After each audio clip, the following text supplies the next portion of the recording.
কামনা ঠিক এমন এক শক্তি যা বাইরে থেকে বোঝা যায় খুব কম, কিন্তু ভেতরে তার স্পন্দন এমনভাবে কাজ করে যেন নরম শরীরে লুকিয়ে আছে এক বিশাল ঢেউ। নারী সেই ঢেউ টের পায় তখনই যখন কোনো পুরুষ তার গভীরতাকে সত্যি করে ছুঁতে পারে। তখন তার ভেতরে এক অদ্ভুত আলো জ্বলে ওঠে, শরীর নরম হয়ে আসে, শ্বাস ভারী হয়, আর ত্বকের নিচে জমতে থাকে এক ধরনের ব্যাকুল উত্তাপ।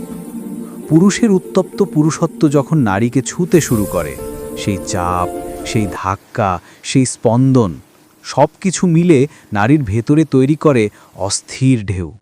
একটা কোমল কাঁপুনি, তারপর আরেকটা, এরপর ধীরে ধীরে সারা শরীর ভিজে আসে এমন এক তৃষ্ণায় যেটা কথায় বোঝানো কঠিন।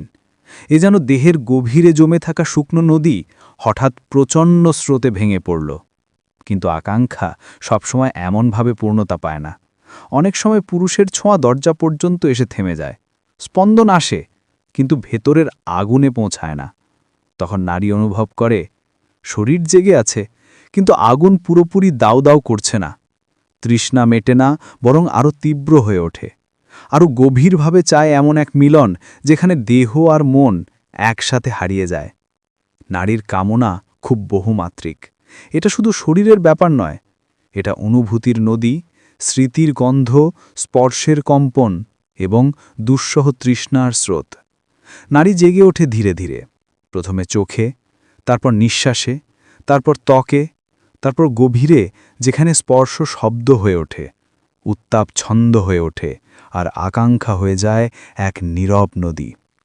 যদি পুরুষ সত্যিকারে দৃঢ় হয়, না শুধু শরীর ছয় বরং নারীর ভেতরের সেই অদৃশ্য আগুনটাকে চিনে ফেলে, তখন নারী এমনভাবে নিজেকে খুলে দেয় যা শুধু কামনার নয়, এ যেন আত্মাকে সঁপে দেওয়া।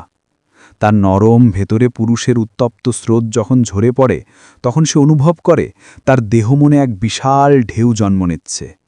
একটা আলো, একটা গা ছমছমে আবেশ, একটা বন্যা যা তাকে পুরোপুরি গ্রাস করে। কিন্তু যদি সেই মুহূর্তেও মনে হয় সব পাওয়া সত্ত্বেও কিছু বাকি আছে, যেন দেহের ভেতর আরও কোনো স্রোত অপেক্ষা করে আছে, তাহলে নারী বুঝে যায় তার কামনা এখনও থামেনি। সে আরও চাইছে, আরও গভীর ডুব, আরও শক্ত চাপ, আর এমন এক মিলন যেখানে সে নিজের শ্বাস হারিয়ে ফেলবে আর ফিরে পাবে এক নতুন স্রোত, যেটাকে বলে সম্পূর্ণতা। কামনা কখনো শুধু দেহের খেলা নয়,